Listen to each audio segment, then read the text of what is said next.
The Honjo Masamune is the ultimate samurai sword. In Japan, it's regarded as a national treasure, a thing of beauty, shaped by fire, a thing of power, born of water. Forged centuries ago by master swordsmith Masamune. If it's a Masamune, it's almost like having crown jewels. Proven in battle for centuries. Legend tells of a just blade, discerning and honorable. It was venerated as the hereditary sword of power by the ruling shoguns. Passed from generation to generation for 700 years. But in the aftermath of the Second World War, it disappeared. It is the vanished embodiment of Japanese tradition and an object of great desire. Records tell us a mysterious US sergeant took it to be destroyed. But some say he saved it and took it home to America. Now worth millions of dollars, experts believe it may still be out there. I still somehow feel that it still does exist, possibly unrecognized. This is the story of the ancient legendary Honjo Masamune, lost sword of the samurai.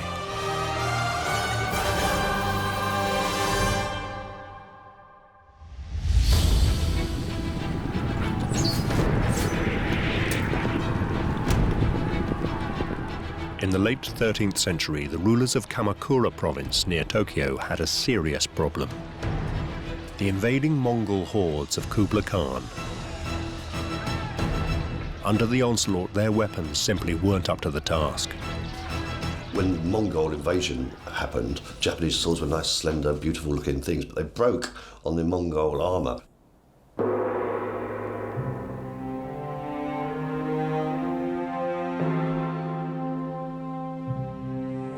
To solve this problem, they turned to swordsmith Honjo Masamune.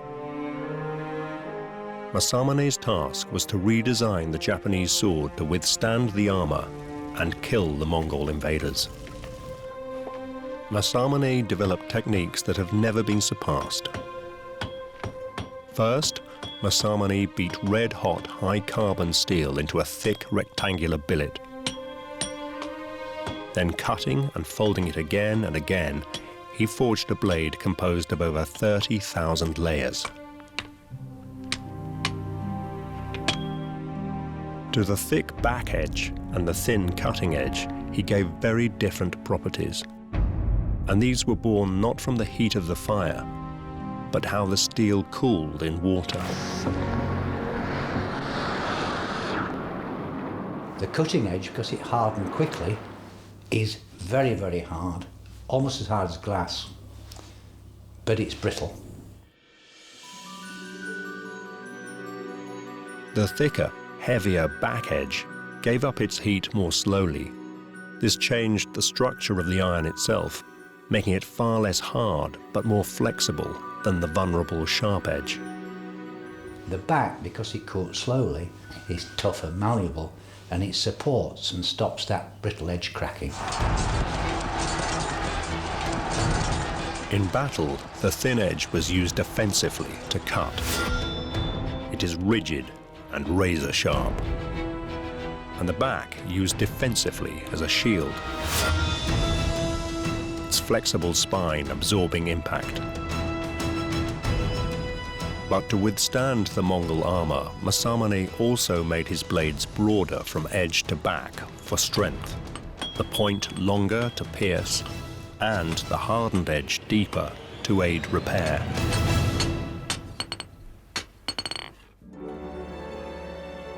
And so, Masamune brought the samurai sword to the peak of perfection, exemplified by the Honjo Masamune. Not just a weapon, but a work of art, an object of beauty. And Masamune's name still resonates throughout Japan today. He's known to school children in Japan. They might know nothing else about Japanese swords, but his name is known.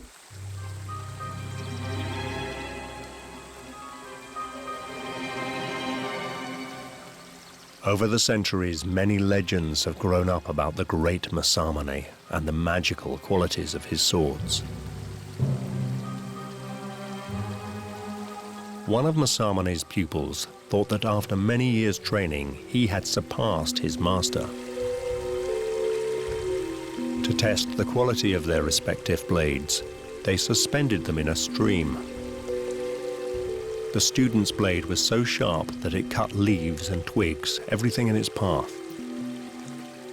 Masamune's blade, just as sharp, cut nothing. The student claimed victory, but a bystander disagreed. He observed that Masamune's blade did not cut needlessly. It was discerning and honorable, a just blade.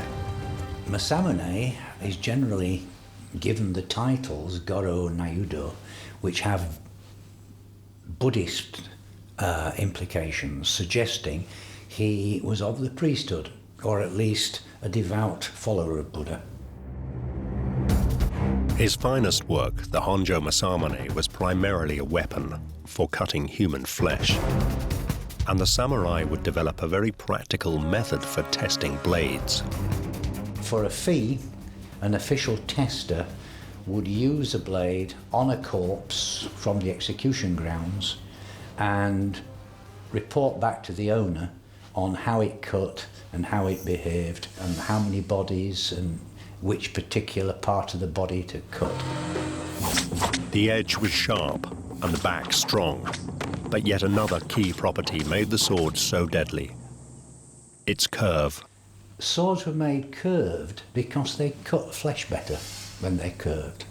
There's a slicing action that's automatically built into the cut. There are diagrams which show the various cuts that were tested. The easiest was to chop through a wrist or an ankle. The most difficult would be through the pelvic girdle or the shoulder girdle, and diagonally down through the rib cage, cuts like that.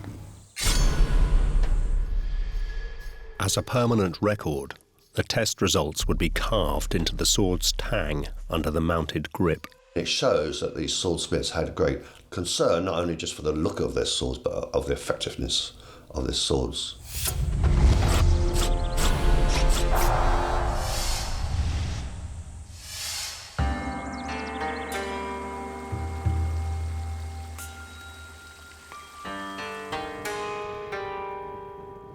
History doesn't record precisely when Masamune drew from his furnace the greatest blade he ever made, the Honjo Masamune.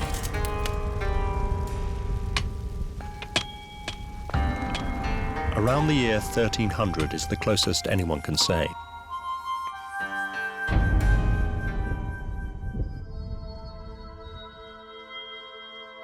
Nothing is known of its early life or battles, who wore it proudly in his belt, or who inherited it over the centuries. Such a fine sword would have played an important part in the rigid social structure of feudal Japan, in which everyone knew their place. At the top was the shogun, who was if you like, a military dictator. Below him would be various large landowners. The powerful landowning lords, the daimyos, were protected by the knightly class, the samurai. The name literally means one who serves. The soul of a samurai is to serve. The soul of a samurai is to wait. The soul of a samurai is to follow his lord, until such time as his lord may want him.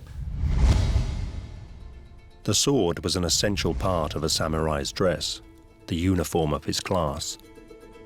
The long sword was a large part of who he was. The sword was something more than just a weapon. It was his most prized possession. It was described as the soul of the samurai.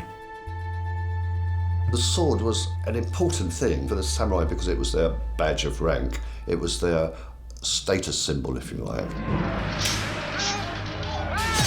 Just as a samurai's life belonged to his lord, lives of those with a lower rank, farmers and peasants, belonged to him.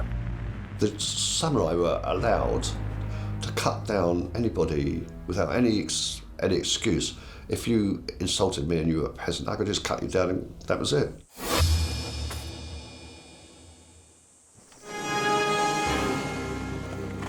The Honjo Masamune first enters recorded history when, 300 years after it was made, it got its name. In the 16th century, in battle, General Honjo Shigenaga was attacked by an enemy with Masamune's masterpiece. The sword had already claimed a number of trophy heads that day, but General Honjo Shigenaga prevailed, and finally victorious took the sword as his prize. From then on, it bears his name, Honjo Masamune.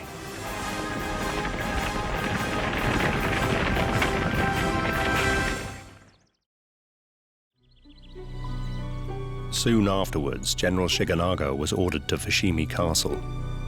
But short of money, he sold the now priceless sword for 13 large gold coins. At today's gold prices, around £2,500. It was now that the Honjo Masamune was transformed from a valued weapon to priceless symbol of absolute power. The superlative sword became the ultimate gift to pass up the social ladder to nobles of ascending rank as a token of esteem. Eventually, it was received in tribute by warlord Tokugawa Ieyasu. With the Honjo Masamune at his side, Tokugawa Ieyasu was about to change the course of Japanese history.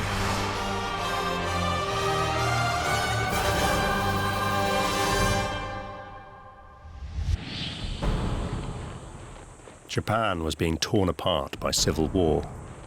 Daimyo against daimyo, samurai against samurai, each fighting loyally for his lord to the death. Finally, in 1603, Tokugawa Ieyasu amassed enough military power to seize overall control. He made the emperor a mere figurehead. Ieyasu himself would rule all Japan as military dictator. He would be the shogun. Japan was at war for 150 years between the 15th and the 16th centuries. And the great Tokugawa achievement is to make peace break out, if you like.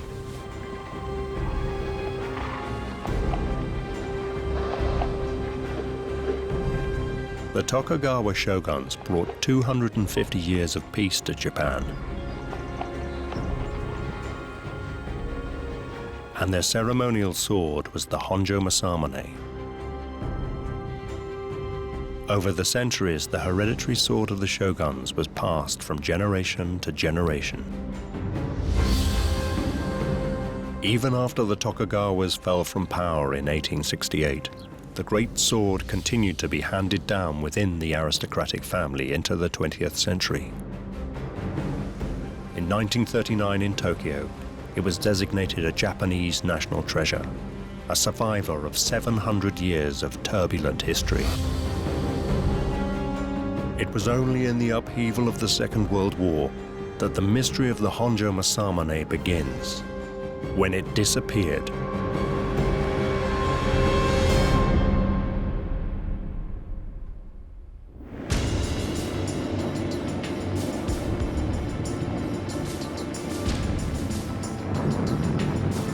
Japan entered World War II in 1941 with a surprise attack on the US Navy anchored at Pearl Harbor, Hawaii.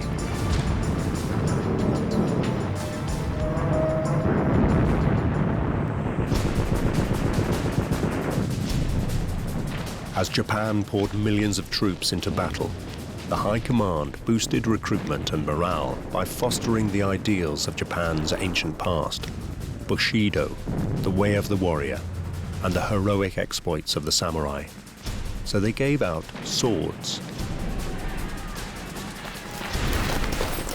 If you were recruiting people from backgrounds which had no military history whatsoever, the simple act of recruiting them, giving them a sword, or allowing them to wear a sword and carry a sword was, in a way, elevating them in status and giving them a pride. Every officer, sergeant and corporal had to wear a sword as part of his uniform. The sheer number required was huge. So these modern military swords were not hand-beaten by master craftsmen in the traditional way. A lot of swords made for officer class were mass-produced from pieces of steel, usually a piece of railway line. A lot were made in factories. All of the swords made for NCOs were mass-produced in factories from ordinary steel. By the Second World War, there are estimated to have been as many as 2 million swords worn by the Japanese military. The symbolism of the sword continued to be promoted in Japanese propaganda throughout World War II. This pilot on the cover of Japanese propaganda magazine Front in 1943 carries his sword center frame as a symbol of honor, justice, and fighting spirit. It's a very well-informed, very well-composed, highly artistic, and very effective image. But it's not true. This is not how pilots got into planes. This is staged. But samurai myths about sacrifice become very useful for steeling yourself before you are going to get into the cockpit of a plane in which you are probably going to die.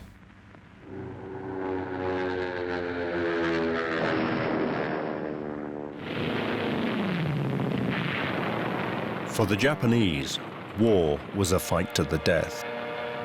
The emperor and the government could not countenance surrender.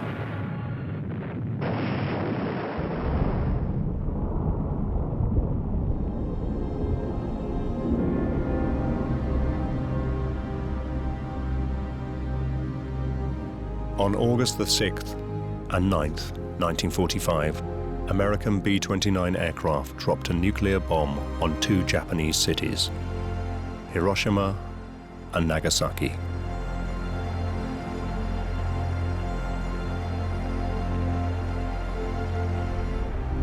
Just 6 days later, the Japanese had to bear the unbearable, think the unthinkable.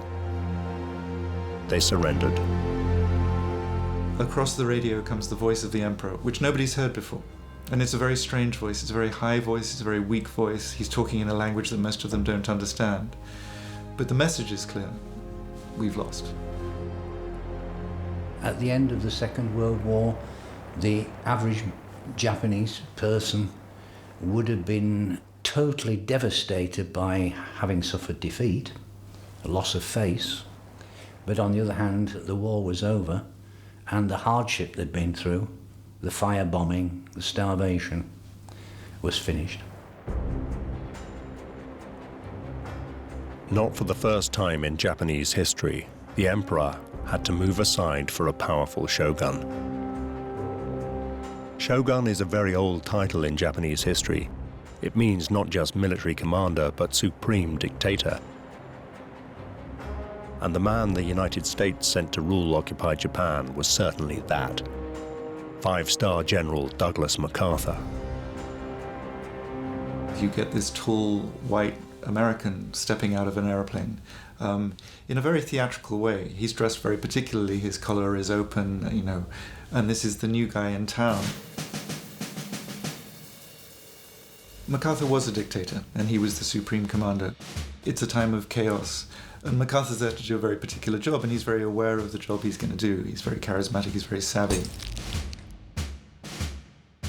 There's a very famous photograph, for example, of MacArthur standing next to the emperor in morning coat, looking incredibly formal.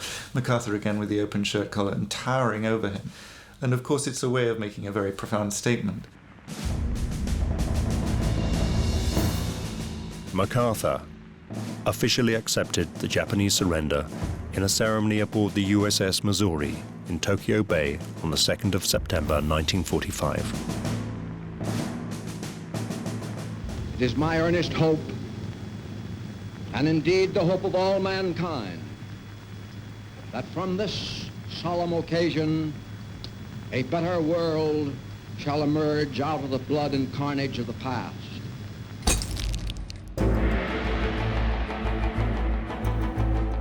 As soon as the surrender was signed, MacArthur, as Supreme Commander Allied Powers, set to work. He issued SCAP General Order No. 1, the immediate surrender of all Japanese armed forces. MacArthur demanded they cease hostilities and lay down their arms.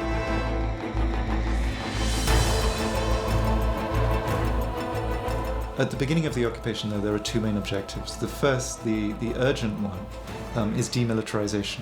You have to take the stuff away, you have to make sure they don't do it again. MacArthur's plan was to make sure Japan could never wage war again. Total demilitarization and disarmament were paramount.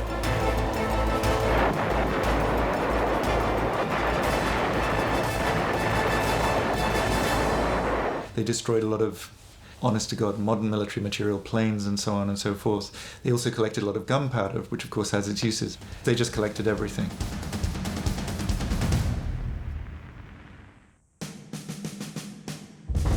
MacArthur soon destroyed hundreds of ships and thousands of planes. But what should he do with all those swords? Every Japanese officer, sergeant and corporal carried one at his side. There were millions of them, but MacArthur was determined to collect every one. Not because the swords were a military threat, but because of their enduring symbolic importance. Certainly, taking away weapons is one way of demonstrating your authority. And of course, the sword is not, in the end, a weapon. It's a symbolic statement about authority. It's the thing that somebody would carry who was in charge. So to take the symbol of authority away is important.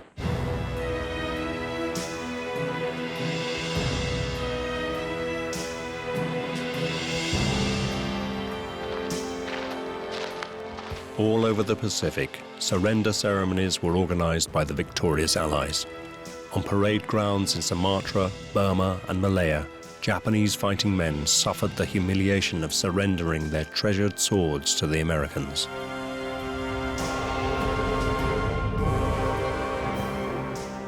Your government, regarding military swords as weapons, does not acknowledge the wearing of swords as dress, and we have been ordered to surrender all kinds of swords.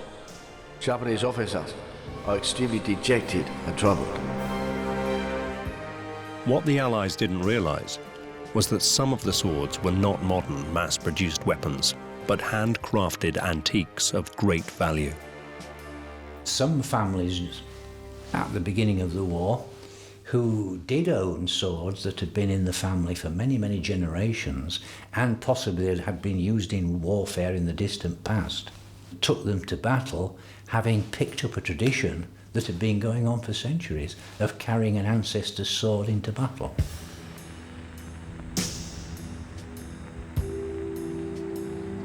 Surrendering a venerable family heirloom was especially painful. I cannot help heaving a deep sigh of sorrow in parting with my most beloved sword, my spirit, with which my ancestors went to war, and which my father himself handed over to me when I set out from home for this war, praying for my heroic victory in every action.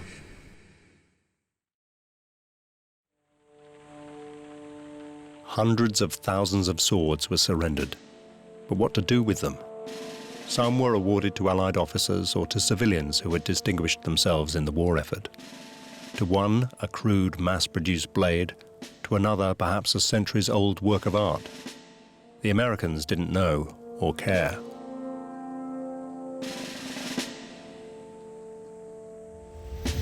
But most of the swords were not given away.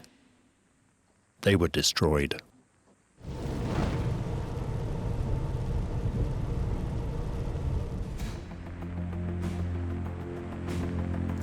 The SCAP instruction for disarmament applied not only to frontline soldiers, but the people of Japan at home too. Even swords in private hands. The Honjo Masamune in the Tokugawa mansion in Tokyo was no exception. Collect and deliver all arms in the possession of the Japanese civilian population. All of the swords in Japan were rounded up into centres, usually warehouses or school gymnasiums, and piled high ready for destruction. The order to collect all swords meant just that. These seizures were indiscriminate. Family heirlooms decorating homes and masterpieces in collections were commandeered as quickly as military blades. The people who were handling the swords, who were sweeping them up in the dragnet, were quite low-level functionaries, very hard-pressed for time, as low-level functionaries normally are. They're not colonels with an enormous amount of time on their hand. They don't know what they're dealing with. The owners of swords were instructed to take them to collection points such as police stations. Even the aristocratic Tokugawa family, who as shoguns once ruled Japan, were not exempt. The scap instructions were law, and they were ordered to relinquish all their fine swords, including the legendary Honjo Masamune. In Japan, there was outrage. Would they really have to give it up to the Americans, who appreciated nothing of its history or symbolism? Influential people, collectors and museum curators, were soon complaining to SCAP about this assault on the Japanese heritage. Very quickly they discover that there's blowback, if you like, that they are being indiscriminate and that they're annoying some people. Of course, they learn more very quickly. They learn that some people don't like having their swords taken away. They learn that there are collectors of Japanese swords who have nice collections, which got caught up in the dragnet. A key figure in trying to save swords like the Honjo Masamune was Dr. Junji Homma of the Tokyo Museum. He met military police commander Colonel Victor C. Cadwell of the US 8th Army, the officer in charge of weapons collection. Dr. Homma explained that some swords were ancient works of an almost forgotten art, like the cathedrals of the West. A vivid symbol that was an extension of the samurai himself, influencing Japanese art and literature. Dr. Homma argued that they were not military weapons at all. Treasures like the Honjo Masamune were art swords. It was people like Homma who coined the phrase of Japanese art swords in order to save them from destruction by the occupying forces. It was essential they were preserved because they were part of Japan's historic artistic inheritance. Then this term art sword was devised. Homma succeeded and convinced Colonel Cadwell that Japanese swords were not simply wartime weapons and should no longer be treated as such. SCAP Instruction 12 tried to clarify the situation. You are advised that if these swords are the personal property of those officers concerned, they may be retained on condition that henceforth it will be understood that they have no military significance whatsoever, but are household treasures. But Cadwell didn't have the final word. As late as November the 11th, 1945, contradictory orders were issued by SCAP. All swords, including privately owned swords, shall be treated as symbols of militarism and destroyed. As a result, valuable antique blades continued to be swept up. Sadly, a lot of very fine traditional swords did go into the melting pot. Some families protected their heirlooms by deceiving the Americans. Certain families in Japan deliberately acquired what I can only describe as very poor quality swords and hid their better swords because they knew they were going to be taken by the victors.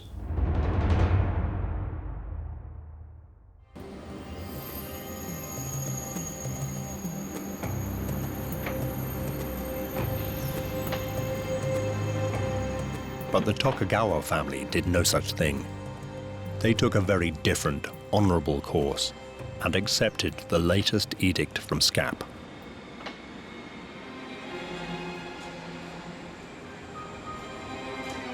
Just before Christmas 1945, the last known owner of the Honjo Masamune, Tokugawa Ieyasu, a descendant of the shoguns, obeyed the law and delivered the family's swords to Majiro police station. The family still does have ownership of it, and so they can do something useful, which is their duty.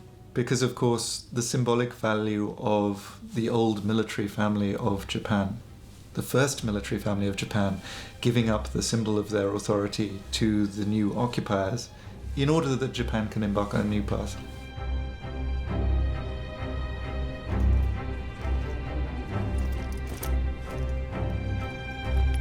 Tokugawa Ieyasu handed in 15 swords, bundled all together. And among them was the finest sword ever made, the Honjo Masamune.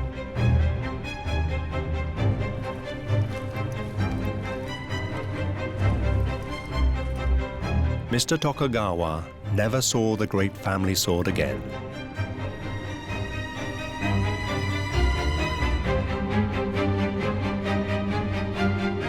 The Honjo Masamune disappeared and entered the realm of conjecture and mystery.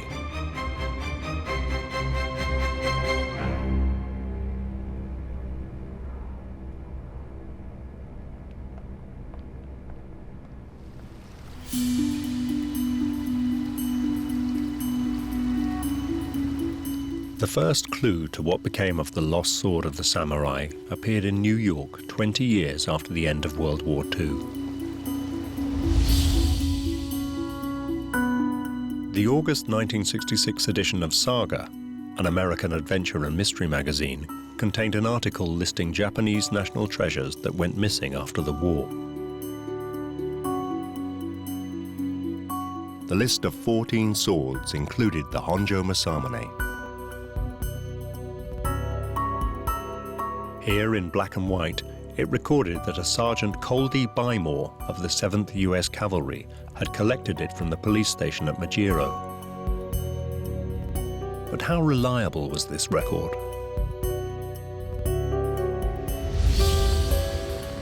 What is undoubtedly true is that the 7th Cavalry patrols were in Tokyo and did make inventories of all arsenals, factories, barracks, and storage depots. They also disposed of munitions and conducted patrols in search of hidden Japanese weapons, including swords.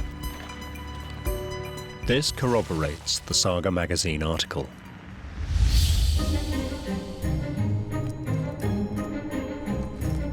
The next question is, did Sergeant Coldy Bymore take the sword from the police station? Unfortunately, all police records for the period in question are lost. But there is another source, the Japanese Department of Education. Their records at the time make it clear that the Honjo Masamune certainly was taken from Majiro police station by Sergeant Bymore. But where did he take it?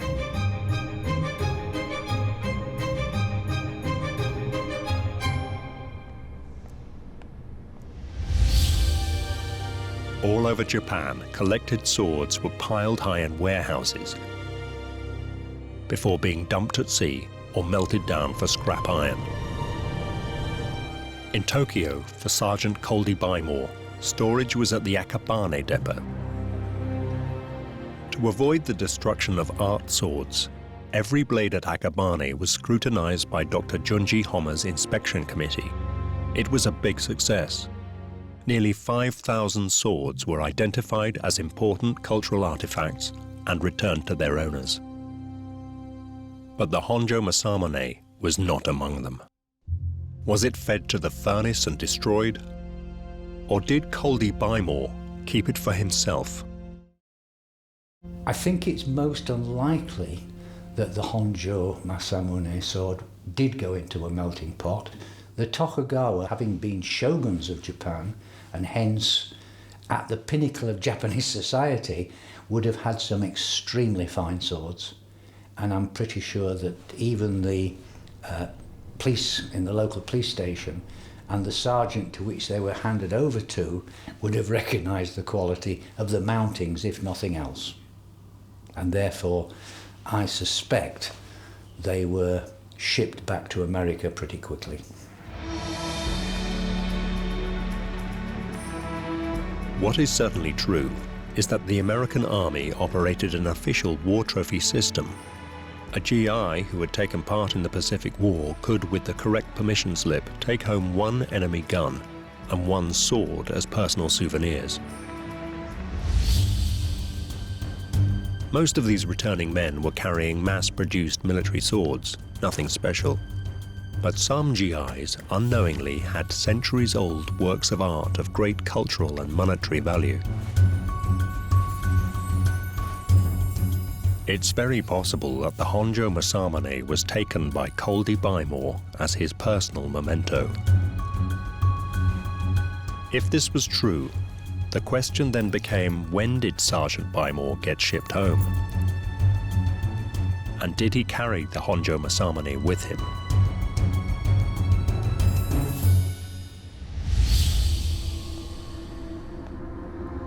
At this point, the trail becomes even more obscured. 7th Cavalry records should reveal when Sergeant Coldy Bymore left Japan and when he arrived home. But the 7th Cavalry Veterans Association lists no one by that name. Does that mean there never was a Coldy Bymore? The facts are more complicated. The Saga magazine article contains another clue. It describes the name Coldy Bymore as phonetic. This indicates it's a translation from English into Japanese. The strange name Coldy Bymore may be inaccurate. We're moving between languages. We're moving between languages fast on a busy day when there are 100 different things to do by somebody scribbling in a book. So when you hear the name that's come down to us, the first thing that comes to mind is, this isn't an American name. This is a problem of transliteration. The Japanese have developed phonetic alphabets to help transcode English and other languages. The characters are not words, as in Japanese, but represent particular sounds. It is not precise. In order to get the sergeant's name down, what the Japanese sergeant would have done would have been to write his name in a Japanese syllabary, an alphabet, but we call it a syllabary, because it's a way of transliterating English into Japanese. This system of transliteration is far from perfect, as Japanese sounds don't appear in English, and English sounds have no Japanese equivalent. The name may not be Coldy Bymore, but something that sounds a bit like it. If you think back to that moment when he wrote it down, it sounds something like Gorudi Baimor, or maybe Bimoru, and actually then transcribing back, because it went both ways. So maybe this is Goldie Beamer, maybe this is Cody, maybe this is Biltmore. God knows. When the American sergeant said, "Oh, my name's Goldie Beamer," the Japanese would say Gorudi Bimaru, and then put it into these characters, which then come back to us in a scrambled form.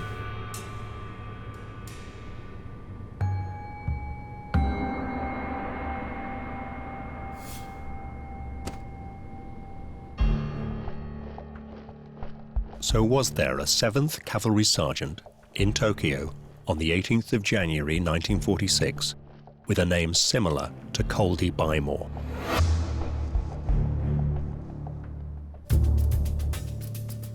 Unfortunately, the scrap records of lowly sergeants have been routinely destroyed.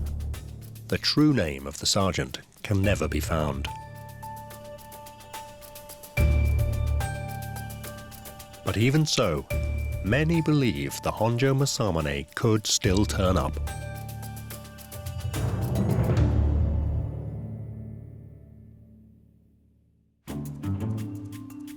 In the years since the war, Americans began to understand the prestige and value of fine Japanese swords properly. President Truman was given a 650-year-old sword in a 350-year-old silk wrapping as a war souvenir.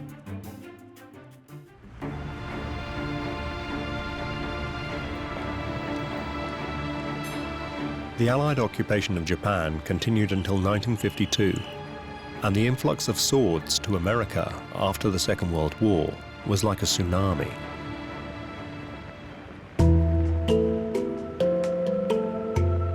For the handful of knowledgeable sword enthusiasts who recognized the characteristics which made a blade great, there was the opportunity to make a lot of money. I could quite easily buy swords one day for £15 and sell them the next day for £300 or something, which was incredible sort of stuff.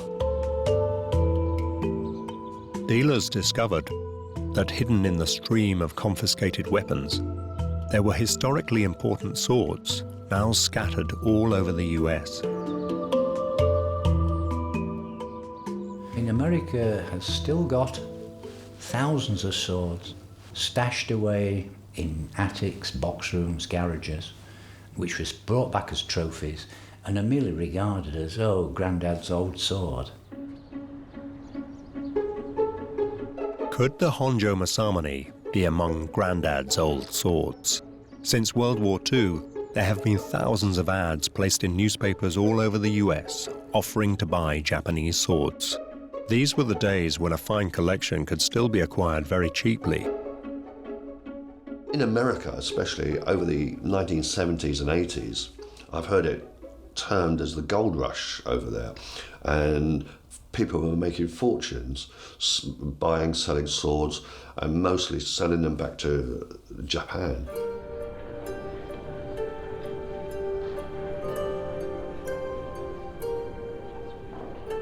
As this market developed, some important art swords did occasionally turn up. Avid collector Clive Sinclair came by a sword when it surfaced in just this way. Wonderfully preserved, it was made especially for the shogun's chief test cutter. It turned up in an antique fair, swapped hands for £400. Within half an hour, it's got up to £1,500, and I paid £10,000 for it. And I've spent another £3,000 on it since then. And it's been exhibited in Japan. It's a very good sword. Could this one day happen to the Honjo Masamune? If it did emerge from someone's attic, how could it be recognized? There is a telltale way of knowing. 700 years ago, when Masamune plunged the hot blade into cold water, he gave birth to a razor-sharp weapon. But he also gave the Honjo Masamune a unique signature. If a sword turned up that was claimed to be the Honjo Masamune, because it was a national treasure, prior to the war there were very, very accurate drawings made of its shape, the patterning of the hardened edge, which you could use to compare a sword with, to say, yes, it's the same, or no, it isn't. For centuries, it was customary for an artist to meticulously draw the unique pattern on the edge of a fine sword, the hamon. When in 1939 the Japanese declared the Honjo Masamune a national treasure, such fine detailed drawings of the hamon were made. If the Honjo Masamune ever appeared at an antiques fair or auction, there could be no mistake. Its fingerprints have been taken. At this point, perhaps the best way of understanding the meaning of that sword is as an artistic object. So it's made by a famous maker, and it has fabulous provenance. If you go to an auction house today, you need something with provenance. You need to know which hands it's passed through. But any lucky finder in the US would face a catch-22. For a collector to be certain, for its identity to be official, the Honjo Masamune would have to be sent to Japan for shinsa, a rigorous examination by Japanese experts. The problem with that is, if you live in America and you own this sword and you send it to Japan for shinsa, they won't allow it to be exported again. So you've actually got to give it back to Japan, basically, to get it verified. So, if anyone did find it, they would have every incentive to keep it secret, for fear of losing it. Whatever the case, the whereabouts of the Honjo Masamune remains a complete mystery to this day. Anyone trying to trace it faces huge obstacles. The few clues there are sparse. The identity of the elusive cavalry sergeant is still a mystery. Precisely what happened that day at the Majiro police station may never be known. If only we had the paperwork, a signature, the Honjo Masamune might yet be found. It's one of the ironies of this story that the Honjo Masamune needn't have been handed in at all. If the Tokugawas had only waited just a few months until the law was changed, they could have kept it. Maybe even 6 months later, it would have been protected. It would still be there. It would probably be somewhere deep in a vault in the Tokyo National Museum. The Honjo Masamune would have become, again, firmly, finally, a national treasure, a national property put on show for the people of the new nation, not as a weapon, as a work of art.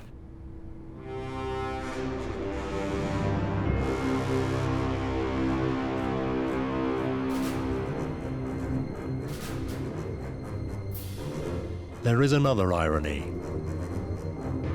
Because it is lost, the Honjo Masamune has been transformed from a historical artifact to a thing of legend. Maybe the most important fact about this sword is that it's lost. A thing that no longer is there, or a thing that you've never seen, is much more powerful than one that you have close at hand.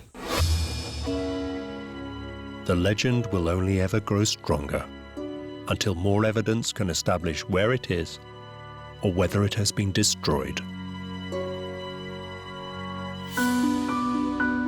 Unless we see its corpse or something, we'll never know, will we? I mean, unless we see its broken tang or something, we'll never know.